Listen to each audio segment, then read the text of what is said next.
Welcome to Phil and Ted's Sexy Boomer Show. I'm Ted Bonnet. And I'm Phil Proctor. And why don't we say I'm Phil Proctor and you're Ted Bonnet? After all these years, I mean, Ted Phil is like rhymes with dreadful, Yeah. And Phil Ted is like filtered, which is what we do here. We filter out all the bad news, and just stick with the good news. Okay, then welcome to Phil and Ted's Sexy Boomer Show. I'm Phil Proctor. And I'm Ted Bonnet. Good to see you, Ted. It's so much better. Much better. Today we have a good friend of mine and a cohort who will be talking to us about theater, and predominantly about our theater company, the Antaeus Company. Ladies and gentlemen, our artistic director, Nikkei Doukas. Oh, I like that pronunciation. Thank you. I'd break a plate if I could. Welcome to the show. Thank you. You probably had the easiest commute of any guest ever. Your office is around the corner. Walking distance. The Antaeus Theater. First, I have to tell you, it's the Antaeus Theater. Antaeus, come see us. I'm glad I got that right. Antaeus comes in. Well, you know, it's like Fireside Theater. What? Fireside what? Yeah. You know, why did we use these names? But the story of Antaeus is based on the Antean... A titan, a Greek titan. A Greek titan. And don't ask me what titans were. Oh, they were big people.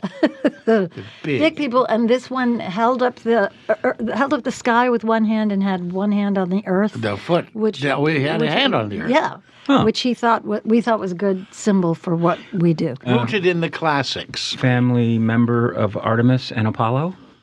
See, you know more than I do. I don't. I'm just saying that. I mean, I'm 0 for 2 here I now. just still don't know. I still don't know what the difference between a god and a titan is, and that's something I should look up. I don't think a titan is a god. I don't either. But can you tell me what a titan is? Form of god. You're looking at them. The Romans had lots of gods, and The children of Uranus. I beg your pardon. Okay. Gaia, and ruled the cosmos before the Olympians, led by Cronus and your producer, Donna Walker. Yeah, there you go. That makes it so much clearer. Well, see, now we know. and of course, one of the reasons that we're talking about emphasizing all this Greek stuff, besides the fact that you are of Greek ancestry, is because the next play that we're going to be doing is Antigone. Yes, it's a new adaptation by Kenneth Cavender, who is a Greek scholar, and who we've done another play by him when we were in our old space before we moved to this one. And it's a really... Was that the Oedipus play that I was in? Yeah. Oh, yeah, that was Oh, really you were great. in that, see? I sure was, yeah. Well, this one is a lot shorter than the one you did. It's about an hour and 20 minutes. It moves like a bullet. And it's sort of, he set it, it's very much the play, Antigone, but he set it in sort of a post-apocalyptic, unnamed Mideastern country. And the set is going to be absolutely gorgeous. Oh, good. And instead of having, traditionally Greek plays, we'll have a chorus, a group of people who sort of challenge the protagonist. And in this case, he sort of made the chorus two soldiers who start the play. And there's another character who sort of comes in and takes on the voice of the chorus as well. It's a really beautiful adaptation. Well, the last piece that was mounted at the theater, All My Sons, by Henry Miller. Arthur. Henry Arthur. I met Henry Miller, by the way. But He's another tropical good cancer, right? It was one of the most beautiful and moving and well-presented acted things I've seen from the company. And you're the artistic director of the Antaeus. I am the artistic What does the artistic director do for a theater? What doesn't the artistic director do? The artistic director, in our case, it's slightly different because we're a company, a membership company. So we have about 150 members. Only about 50 of our members are active. Some of us have, gone to New York, retired, whatever. Died. Some of us have died. Not just on stage. No. Okay. Just on stage. Just clarifying that. We've even had some incidents on stage, but I won't go into that. Anyway, so I'm responsible to the membership because I choose the plays and what the season's going to be, but I have to choose plays that are good for our company. Right. And so one of the things I do is I choose the plays, I oversee the auditions, I consult on all the productions. I direct one production a year. We have 3 productions a year, and we also have Classics Fest, which I know we're going to talk about later. So I choose all the plays, I help cast them, and then when they're in technical rehearsals, I come in and advise and an advisor to the director. And I'm in the lobby every performance, That's right, greeting she our is. audience Yeah. because we're trying to get closer to the Glendale community and our theater community in general. And we also have an academy. We have a long tradition of education. A wonderful, wonderful academy. Yeah. We're full of scholars and teachers. Many of our actors are Dramaturgs, teachers. yes. Yeah. How long has Antaeus been in existence? We're just about to celebrate our 35th anniversary. And your focus as a company are the classics. Yes, we do classic plays every year. Do one Shakespeare. We do one American classic. That was All My Sons. And we do one world classic, which in this case is Antigone. How is public interest in classics these days? All My Sons was at 97% capacity. So we were... Congratulations. Yeah, it's been very gratifying. And I think one of the reasons is because I think we have an extraordinary ensemble of actors. Absolutely. We have actors who work regionally all over the country. Yep. And we were founded by actors who were doing film and television, but were trained in the classics and wanted to keep their chops. Were you with the company from the beginning? Year two. Year two. They needed ingenues. That's how old I am. They needed ingenues. Yeah, they realized they had a bunch of seasoned actors. My late wife, Melinda Peterson, also joined the company. She joined the company a little after I did That's right. and brought you along, just like I brought She my brought me husband along. Yeah, Leo Marks, wonderful, talented. We actually began at the Mark Taper Forum. Right. Gordon Davidson, who was the artistic director at the Mark Taper Forum, sponsored us. And for a number of years, we were sort of a group that just met every Monday night and read plays out loud. And sometimes we'd study a play for a year. And then we started doing these readings, and we got very hot. It turned out that people really wanted to come and hear all these amazing actors Yes. read plays out loud. And so that became sort of our signature for a while. And then we moved to North Hollywood. We were there for a couple places, and we slowly started producing plays. And when we moved to the theater in Glendale, which is a really beautiful 80-seat intimate It was built theater. for us, wasn't it? Didn't we? It was built for us. Yeah, it's a beautiful space. Yeah, and we have a black box, and we have a beautiful library where we have a partnership with the Glendale Public Library. We have the largest collection of theater literature west of the Mississippi. And you're allowed to browse our books while you're waiting to see the show. And soon, if you have a Glendale Library card, you can borrow books. Oh, from us. that's wonderful. Oh, Great.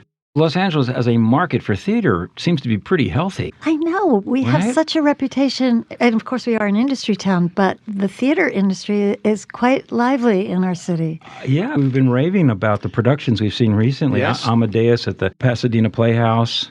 Beautiful production. And West Side Story, I was talking about at the Nocturne Theater. And Kim's Convenience, which has been The it's Taper, playing and now. you said you Taper. saw Master Harold and the Boys. Yep. And then there are all these small theaters, smaller, what we Yeah. call mid-sized theaters like Antaeus, who are more intimate spaces, and there are so many of those. You weren't artistic director back during the COVID days, but No. how did you survive that? I mean, it's great to see theater seemingly coming back big time. It really is. How do you see it from a business level? Well, what happened during COVID, and again, I wasn't artistic director then, but we were very fortunate. Our supporters were very helpful in keeping us alive, but also we decided to produce radio plays. And there was That's this right. brilliant idea by our former executive director, Anna Rosa Halloran, of doing the zip code plays, it's called. Various zip codes in Los Angeles. We had original plays written because at that time we had a Playwrights lab. We were also doing new plays in those days, which we don't do anymore. But you can go on our website, antaeus.org, and you can hear these radio plays. And we really expanded our viewership Yeah.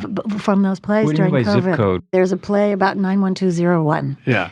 in Los Angeles. So I did Very one. clever. I did one that was about how it was fascinating. I never you may have heard of this, Phil. The Nazis were actually quite active in Los Angeles, and there was a building where they were gathering and having all kinds Buntal. of There you go. The one that's in Will Rogers. Exactly. The ruins of an enclave, because it was German built, so it'll last like the pyramids. It's all cement and steel. But if you walk about a mile into the canyon behind Will Rogers, you'll come across these ruins. Really? You could tell it was German, just the construction and the quality. And there's a Buntal. And is it still there? Because I know Will Rogers, that his home burned down, right? yeah, these are concrete ruins, so I'm sure they're still there. But there were 3 of these Nazi enclaves in America, 2 outside of Washington. Sounds like Doukas. It was just prior to World War II. There were 2 around D.C., and there was 1 here in L.A. They were intended to take over the government when the Nazis invaded successfully the U.S. So the location in the Will Rogers area was to take over the Hollywood propaganda machine. Evidently, the 2 outside of Washington were also busy. Everybody knew where they were, and as soon as we declared war on Germany, they just went over and arrested them, and that was the end of it. They knew where to find them. The Nazis were here. So anyway, that was one of the ways we survived COVID. Wow. Did you do it on Zoom? It was amazing. They came to my house with a box. And in the box were all the things I needed to set up my own studio in my house. And remotely, we recorded these radio plays. We have this amazing guy, Jeff Gardner, who's one of the premier sound designers in LA, and he was sort of responsible for making sure all the sound worked. Our director was on a camera talking to her. It was extraordinary. So after COVID, getting back into the habit of going out again, not easy, especially because demographically, theater goers are pretty old, aren't they? Well, or are you well, but you're right, but we have been so fortunate. I mean, it's something I'm really focused on, bringing young people in, but for some reason, we have been really lucky in our lobbies. I don't know if you noticed when you were there that night. We have a really healthy demographic of young people. Good. And it's really... I'm starting to see that now, too, in all the theaters that I'm going to. I think no matter what they say about AI and no matter what they say about everybody's on their cell phone, all of that is true. I think the younger generation is really hungry for being in a room with other people and having live experience. We got the greatest compliment when our first play of the season was Cymbeline by Shakespeare, very rarely done Shakespeare. And we do student matinees. We have a deal with the Glendale Public School District. We do 2 student matinees for each show where we have high school kids come in. And their teachers sent us some of their comments, and a couple of them said, I did not look at my phone once. I was so excited. How nice. So I thought, we can't get a better compliment than that. All this concern about attention spans being broken. You see these microdramas on TikTok, which is a big business now. Yep. Yeah. But they're saying this is because people can't sit still. I think they're right, but I think that when you offer things like this, from the little I've read, I think that young people recognize there's something lacking in their life. I keep hearing about these clubs where these kids say, we're going to have a club, and for an hour we put our phones in a basket and we don't use our telephones. I think they're starting by experientially realize they're missing something, and I think that's why they want to experience things like theater. You know, one of the things that Adele and I did on our last adventures back east was to see a play on Broadway, Schmigadoon, in its previews. A wonderful, funny musical parody of musical comedies. Yeah. And the audience was absolutely the most involved and spontaneous audience I've ever felt. And I think that's part of it, too.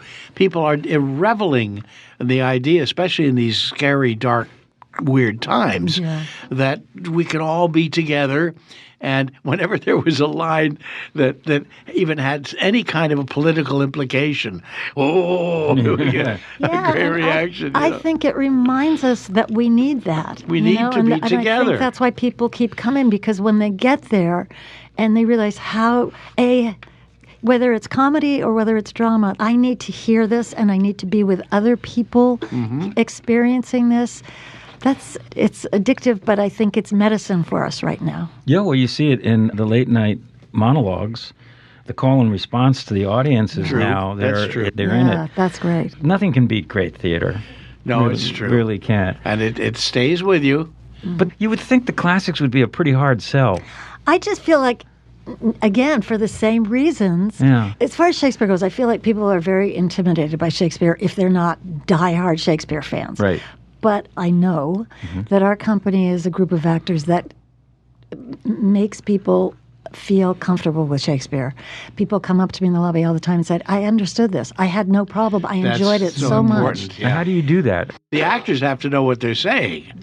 And we really spend a lot of time interpreting the dialogue? Yeah, well, a dramaturg, yeah. Like Dakin Matthews, a master of the classics, will come in and will read the play, and he'll explain things that we may not understand, which puts us in the reality of what's going on. Also, a lot of the interpretations have been very playful.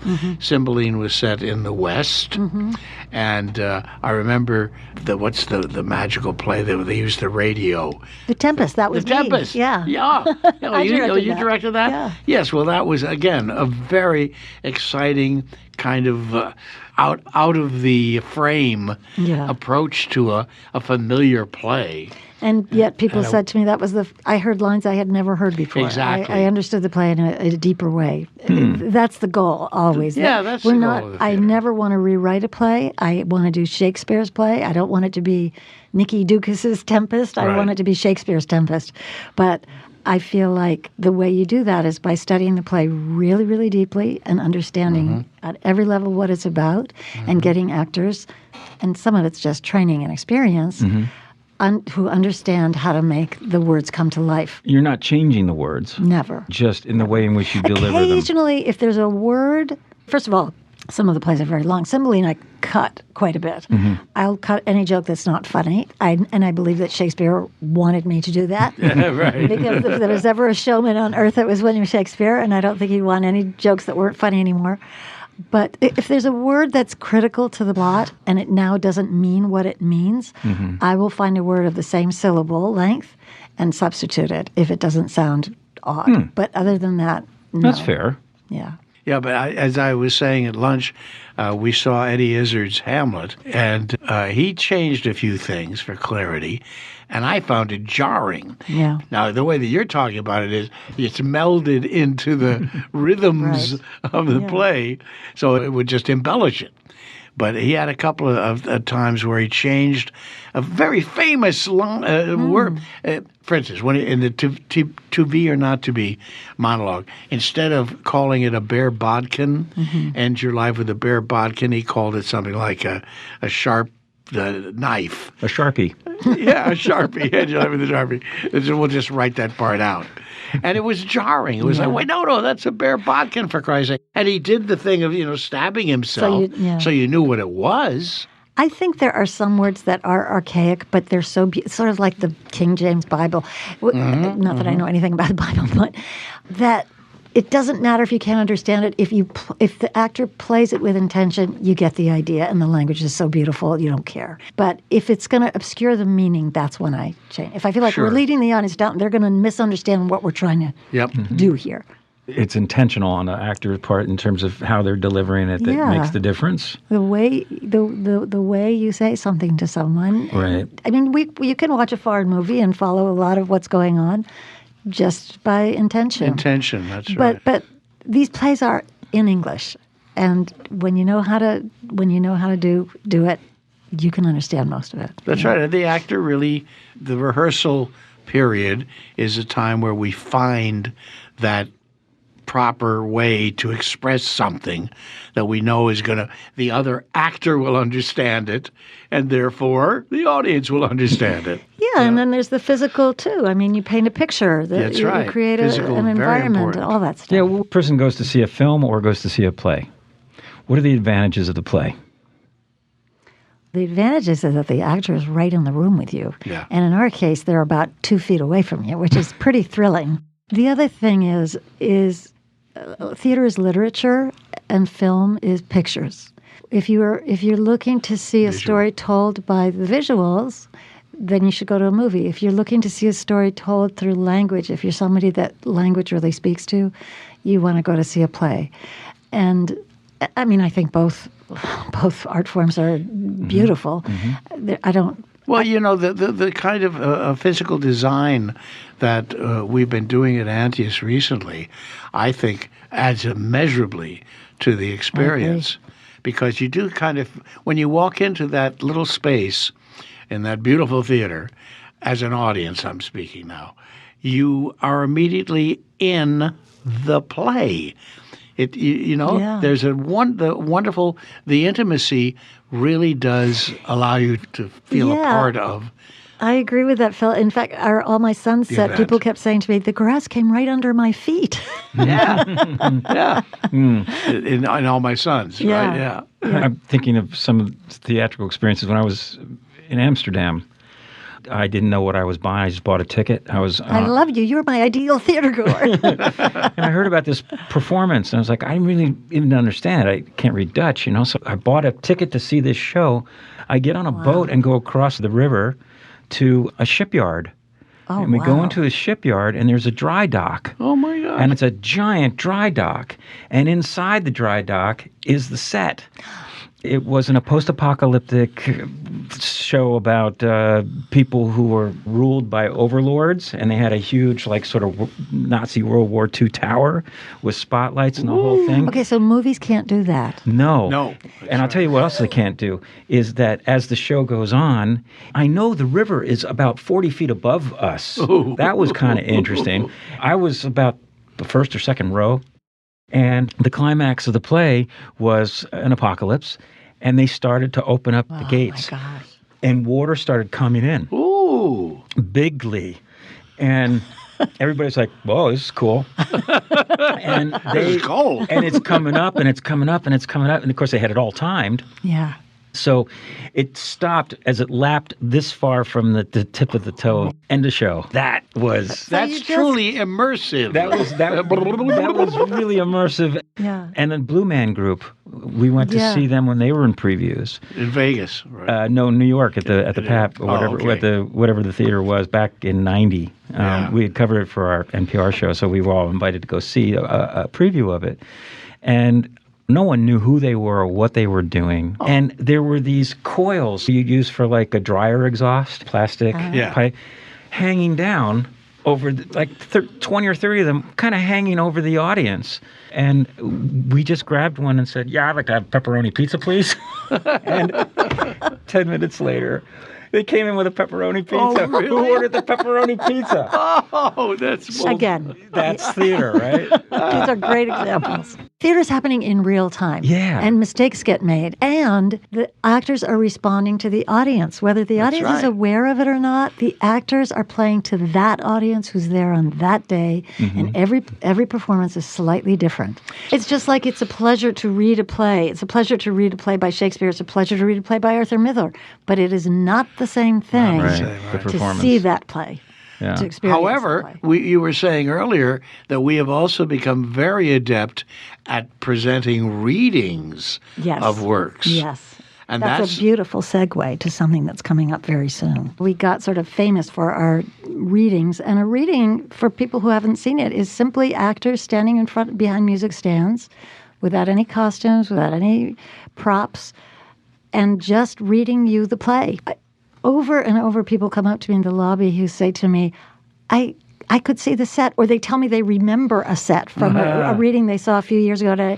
And I think to myself, there was no set. You were just watching actors read a script. When you have really good actors reading you a play out loud, performing a play, they're not reading it, they're experiencing a play. It's a really magical experience because your imagination is so engaged. And you start imagining what the house looks like. You start imagining what the costumes look like. That's right. And you're helping to write the play. That's kind of like the interactive nature of radio. In order to comprehend it, you have to stimulate your visual cortex. For example, I look just like Robert Redford. And Phil, you, Charlton Heston, I'd say. Well, thank you. I was on television during the Easter holidays, by the way. I saw you there. Yeah. Nice. I'm wearing the same makeup I was wearing in Ben-Hur right now. From what I'm seeing firsthand in theaters, there's more excitement and audience going to theater than they are to the movie theaters at this point. Yeah, I guess the movies are struggling a little bit right now. Well, because people can do it at home. You can't do theater at home. That's right. And movie theaters now are a very kind of empty experience. Which I always loved. I always went to matinees on purpose. I do too. But I think most people like to go with a group. Private screening. No, even despite the AMC's attempts to put in Barco loungers. Right. I mean, it's I feel it's pretty bad about that, comfortable. though, because seeing a movie in a movie theater is a very different experience than Oh, watching it totally. at Yeah. home. I really try to make myself go because it's so Yeah. easy to stay home and watch a movie. Just like when you go see a classic movie from the 40s Yeah. and you see it on screen for the first time Yeah. and you realize Yep. what you've been missing watching it on television growing up. It's interesting to think about consuming drama in all these different Yes, ways. there's so many ways to experience it. So these readings are music stands on an empty space, lights up, the actors read the play, lights down.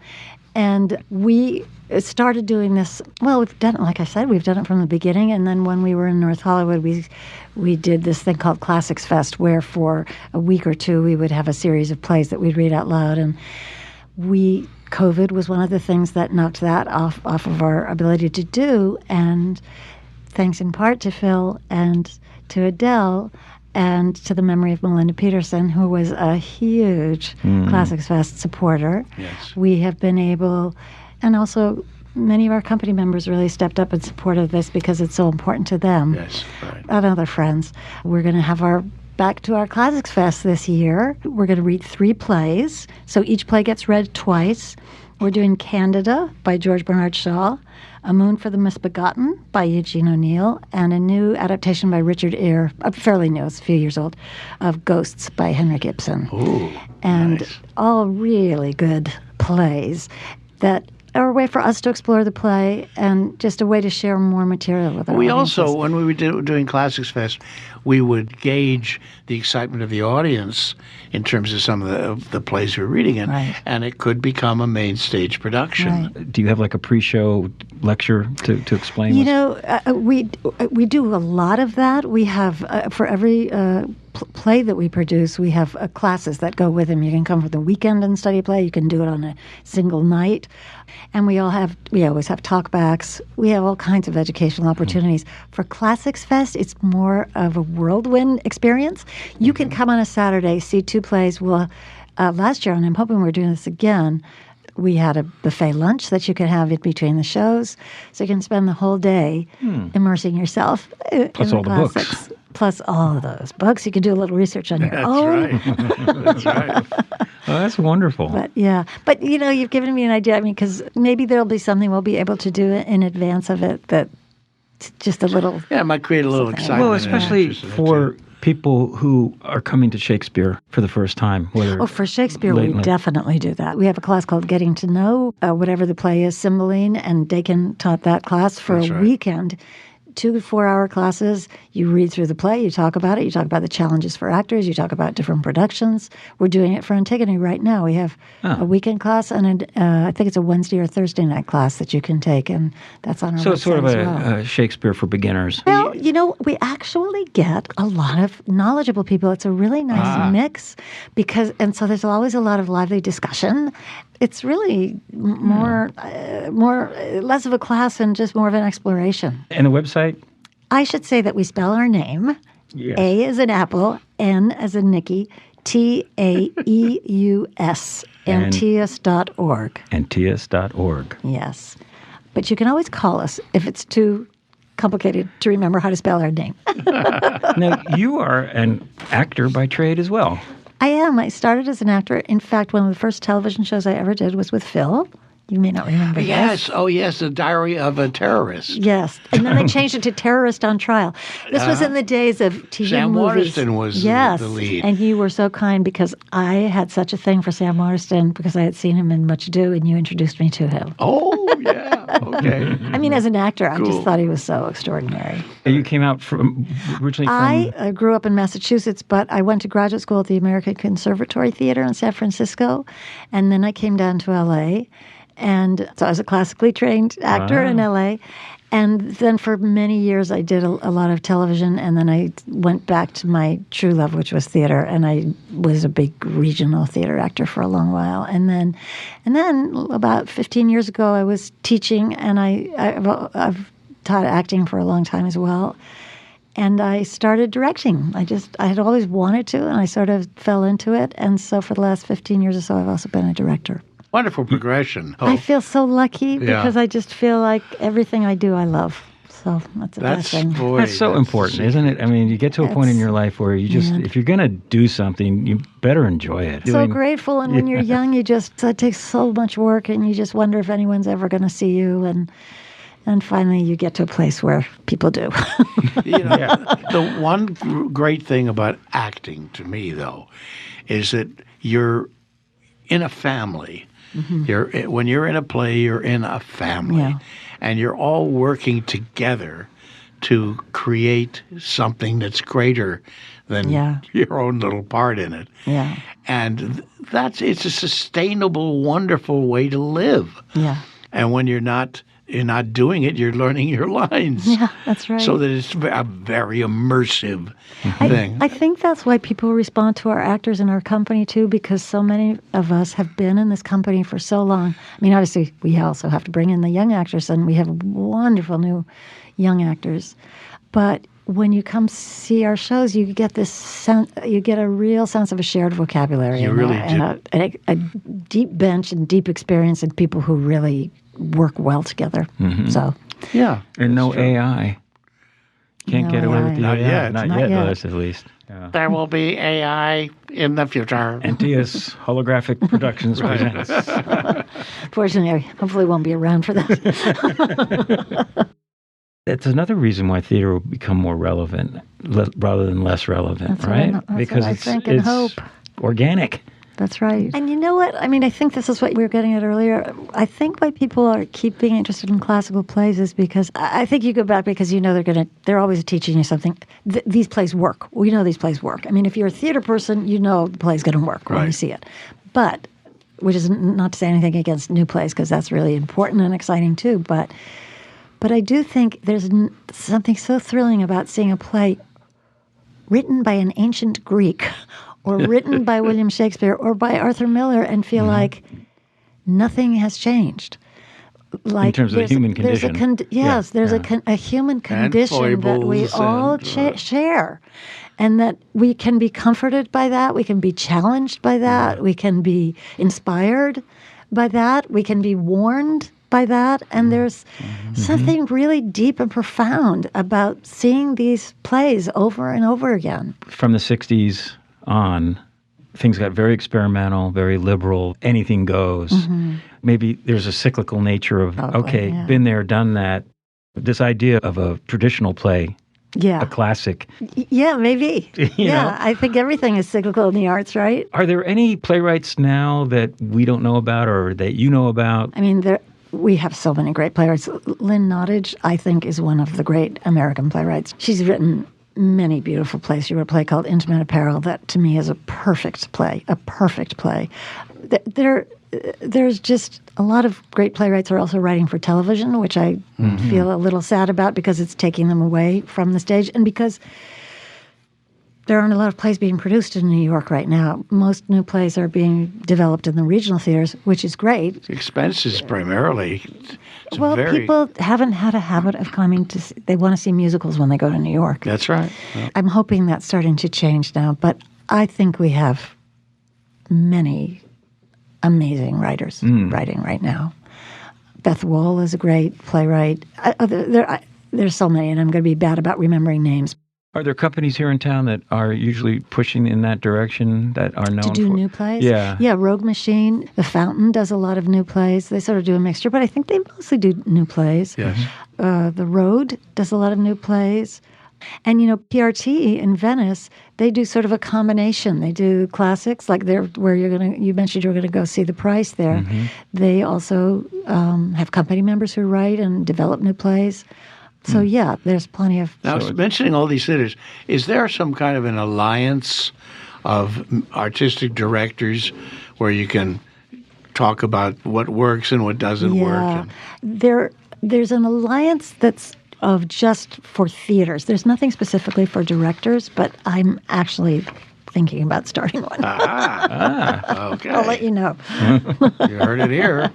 What would you say the difference between, say, New York and Los Angeles in terms of the theater scene? Mm-hmm. It seems like LA is really strong, the amount of people going out to see them. There's far more people going to see theater in New York because they have the certain number of houses of that size. We have a lot of small houses, but we have the Geffen, we have the Amundsen, we have the Taper, the Pasadena Playhouse. The other thing I'm noticing in theater more is the sound design.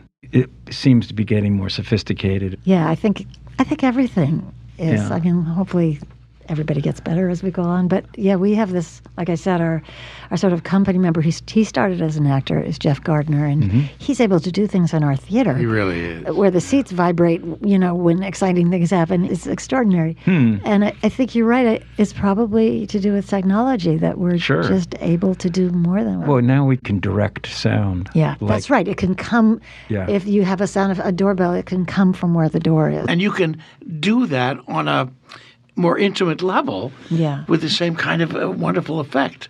You got to compete with home entertainment.